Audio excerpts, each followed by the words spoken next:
Guys, कुछ दरवाजे ऐसे होते हैं जिसे कभी भी खोलना नहीं चाहिए क्योंकि उनके पीछे छुपे होते हैं कोई राज और कई बार एक श्राप। और आज की कहानी एक ऐसे ही डरावने दरवाजे के बारे में है जिसे खोलने के बाद कुछ दोस्तों की जिंदगी ही पलट गई। ये कहानी हमें भेजी है अर्पित ने, जो कि पुणे में रहते हैं। 2022 की बात है। अर्पित और उसके 3 दोस्त कुणाल, अनमोल और समीर लोनावला में ट्रिप मारने का प्लान करते हैं और रुकते हैं वहाँ के एक गेस्ट हाउस में। जब वो लोग ट्रिप पे जाने से पहले वहाँ रुकने की प्लेसेस देख रहे थे तो उन्होंने इस गेस्ट हाउस के जब फोटोज देखे थे तो उन्हें काफी कूल लगा था, उन्हें काफी अच्छा लगा था क्योंकि ये 100 साल से भी पुराना गेस्ट हाउस लग रहा था, मतलब ब्रिटिशर्स के जमाने का। और ये गेस्ट हाउस चारों तरफ पहाड़ से घिरा हुआ था। इसके अलावा पास ही में एक नदी भी बह रही थी। प्लान सिंपल था, थोड़ा ब्रेक लेना, थोड़ी सी मस्ती करना और उसके बाद वापस आ जाना। लेकिन हुआ कुछ बहुत ही ज्यादा डरावना जिसे आप आज की स्टोरी में जानोगे। लेकिन उससे पहले हेलो गाइस, मेरा नाम है अविनाश कुमार और आप देख रहे हो सीखा ऑफिशियल शो हॉरर स्टोरीज।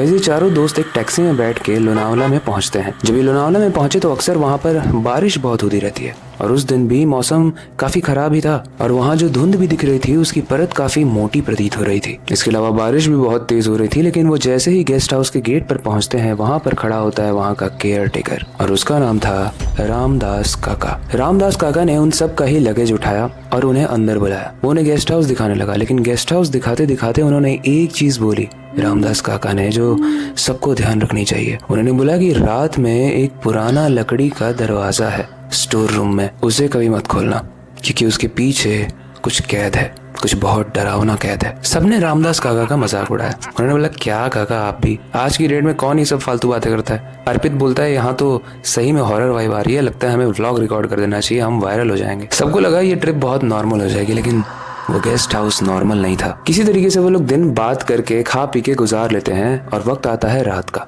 जब सब सोने जाते हैं तो रात के 2 बजे के करीब उसमें से एक दोस्त अनमोल की नींद टूटती है। उसे लगता है कि हॉल की छत पर कोई चल रहा है धीरे धीरे, क्योंकि जो छत थी वो भी लकड़ी की बनी हुई थी। तो अगर उसके ऊपर कोई चलेगा बारिश के मौसम में तो एक अजीब सी आवाज आएगी और यही आवाज अनमोल को आ रही थी। अनमोल जाकर तुरंत कुणाल को उठाता है और वो बोलता है कि कुणाल, तुझे ऊपर से आवाज आ रही है? कुणाल बोलता है मुझे तो नहीं आ रही, लेकिन चल स्टोर रूम जाकर देखते हैं, कहीं वो तो नहीं खुल गया और वहाँ की कोई आत्मा बाहर आ गई हो। वो लोग मजाक में बोलते हैं। लेकिन जब वो सच में स्टोर रूम के पास जाते हैं तो वो देखते हैं कि स्टोर रूम का दरवाजा खुला हुआ है। कुणाल और अनमोल हक्के बक्के रह गए कि ये दरवाजा खोला किसने।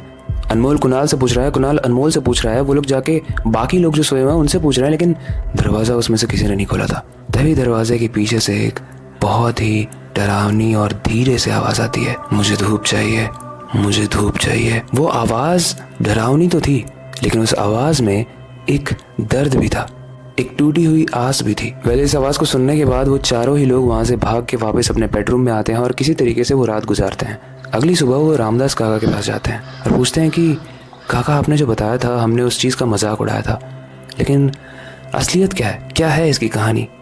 क्या है उसमें जो बहुत डरावना है? रामदास काका बताते हैं कि जो कहानी मैं तुम्हें बताने वाला हूँ वो तुम्हें अंदर तक हिला देगी। दरअसल ये घर, जैसा कि आप सब लोग जानते हो, ब्रिटिश के समय का बना हुआ है। यहाँ एक लड़की रहा करती थी जिसका नाम था एलिजा। वो एक सिंपल, प्यारी एंड बहुत ही टैलेंटेड लड़की थी। लेकिन एक दिन इसके ऊपर नजर पड़ती है एक ब्रिटिश ऑफिसर की जिसका नाम था एडवर्ड। एडवर्ड उसको दोस्ती के बहाने अपने गेस्ट हाउस में ले आता है। लेकिन एडवर्ड कोई नॉर्मल आदमी नहीं था, बल्कि वो एक दरिंदा था। उसने एलिजा को बुलाया और एलिजा को जूस पिलाते हुए उस जूस में उसने नशा मिला दिया। और जब एलिजा को होश आया तो एलिजा स्टोर रूम में बंद थी। उस दिन के बाद से हर रात एडवर्ड उस स्टोर रूम में जाता, उसे लॉक करता और एलिजा के साथ गलत काम करता। हर रात एलिजा बस चिल्लाती ही रहती, कोई है, मुझे बचाओ बचाओ। लेकिन एडवर्ड वापस बाहर निकलता और गेट को लॉक कर देता। एडवर्ड को डर था कि अगर मैं इसे खाना दूंगा तो कहीं ये ताकतवर होके गेट तोड़ के भाग न जाए, तो उसे खाना भी नहीं देता था। लेकिन ये गेस्ट हाउस शहर से इतना दूर था और इसके दरवाजे भी इतने मोटे थे कि किसी के कानों तक ये बात पहुंच ही नहीं पा रही थी। एलिजा रोज अपने उस स्टोर रूम के विंडो पर अपना सर मारती थी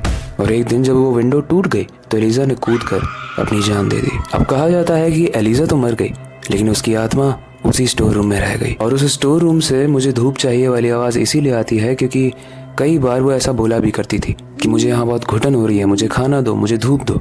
तो उसमें से काफी सारी चीजें आज भी उस स्टोर रूम से सुनाई देती हैं। गाइस, रामदास काका ने एक और चीज बताई थी कि इस कहानी में जो एलिजा है वो कोई बुरी आत्मा नहीं है, लेकिन वो उन लोगों को भी नहीं छोड़ती है जिन्होंने कभी ना कभी कहीं ना कहीं किसी ना किसी लड़की को प्रताड़ित किया हो। एंड गाइस, मैं आपको बता दूं कि अनमोल एंड समीर काफी ही बदतमीज लड़के थे। उन्होंने कॉलेज में भी लड़कियों को परेशान किया था, अपने ऑफिस में भी परेशान करते थे। लेकिन अब देखो कहानी में होता है क्या। वो दिन किसी तरीके से बीतता है और अब आती है उस घर में दूसरी रात। अनमोल की आंख वापस से टूटती है और उसे इस बार फिर से उस स्टोर रूम से आवाज आती है, मुझे खोल दे, मुझे धूप चाहिए, नहीं तो मैं तुझे खा जाऊंगी। अनमोल जब उठता है तो उसका तकिया पूरे तरीके से खून से भरा होता है, लेकिन जब वो अपने आप को दिखता है तो उसके ऊपर कोई खरोच भी नहीं थी। तो वो खून था किसका? सब लोग शॉक में हॉल में आते हैं और स्टोर रूम का दरवाजा फिर से खुला हुआ था। वो लोग आपस में काफी डिस्कशन कर रहे होते हैं और काफी देर तक ये डिस्कशन होती है, लेकिन बीच में ही अनमोल को आ जाती है सुस्सू। अनमोल वॉशरूम जाता है और उसके बाद अनमोल कभी नहीं आता है। उसके बाद जब वो लोग रामदास काका से पूछते हैं कि अनमोल गायब हो चुका है, तो रामदास काका बोलते हैं कि वो गायब नहीं हुआ है, बल्कि एलिजा का खेल शुरू हो गया है। आप लोग जितना जल्दी हो सके यहाँ से भाग जाओ। समीर बोलता है मैं अपने दोस्त को छोड़ के नहीं जाऊंगा, तुम लोगों को जाना है तो जाओ। समीर उस गेस्ट हाउस में रुकता है, हर जगह देखने लगता है और अनमोल को ढूंढते ढूंढते सुबह हो जाती है। लेकिन सिर्फ अब अनमोल ही गायब नहीं था, समीर भी गायब था। गाइस अब 4 दोस्तों से सिर्फ 2 दोस्त बचे थे, जो थे अर्पित और कुणाल। अर्पित और कुणाल जाके जब रामदास काका से पूछते हैं कि हमारे दोस्त चले गए, हम लोग तो इस ट्रिप को बहुत ही एंजॉय करने आए थे, लेकिन ये तो बहुत बुरा हो रहा है हमारे साथ, प्लीज हमारी मदद करिए। क्योंकि जब भी वो लोग उस गेस्ट हाउस में से जाने की कोशिश करते थे तो बाहर निकलते ही उन्हें मानो एक करंट सा लगता था। रामदास काका ऐसे में बोलते हैं कि मैं एक बाबा को जानता हूँ, मैं उन्हें बुला के लाता हूँ, तुम लोग यहीं पर वेट करो और मेक श्योर करना कि तुम लोग स्टोर रूम के दरवाजे को खोलो मत या उसके पास ही मत जाओ। रामदास काका एक बाबा को बुला के लाते हैं और वो बाबा बोलते हैं कि एलिजा की मुक्ति तभी हो सकती है जब उससे कोई अच्छे मन से माफी मांगे, क्योंकि उसके साथ जीते जी भी बहुत बुरा हुआ और मरने के बाद भी बहुत लोग उसका मजाक उड़ाते हैं, उसकी कहानी का मजाक उड़ाते हैं। लेकिन एक शर्त थी, हाथ में काला नीम, सिंदूर और एक माला होनी चाहिए जो हड्डियों से बनी हो। इस सब का जुगाड़ तो वो बाबा कर देते हैं और कुणाल डिसाइड भी करता है कि मैं जाऊंगा एलिजा से बात करने के लिए। अब वक्त आ चुका था कि कुणाल अंदर जाए और धीरे धीरे वो स्टोर रूम की तरफ बढ़ रहा है और जैसे जैसे वो बढ़ रहा है उसकी दिल की धड़कन भी बहुत तेज हो रही है। लेकिन फाइनली वो स्टोर रूम को खोलता है, अंदर एकदम अंधेरा। वो अंदर जाता है और अंदर से फिर वही डरावनी आवाज आती है कि मुझे रोशनी चाहिए थी, तुम लोग बार बार मेरा दरवाजा क्यों बंद कर देते हो। इससे पहले कि कुणाल सोचे कि वो मरने वाला है, वो आंख बंद करता है और वो बोलता है कि एलिजा माफ कर दो, हमने तुम्हारा मजाक उड़ाया, हम में से कोई भी एडवर्ड नहीं है और एडवर्ड जैसे हर इंसान को अपनी सजा मिलनी चाहिए। हम भी नहीं चाहते थे कि हमारे दोस्त समीर और अनमोल के साथ ऐसा हो, लेकिन तुमने ऐसा किया। अब तुम्हें शांति मिल जानी चाहिए, क्योंकि हमारा तुम्हारा मजाक उड़ाने का कोई भी ऐसा इंटेंशन नहीं था, इसलिए हमें माफ करो और हमें भी अपने घर में जाने दो जिस तरीके से कभी तुम जाना चाहती थी। दरवाजा जोर से बंद होता है, माला जल जाती है और कुणाल अंदर बेहोश पड़ा हुआ था। गाइस अगली सुबह कुणाल और अर्पित सेफली वहां से निकलने में कामयाब होते हैं। वो रामदास काका को थैंक यू बोलते हैं और डिसाइड करते हैं कि वो कभी भी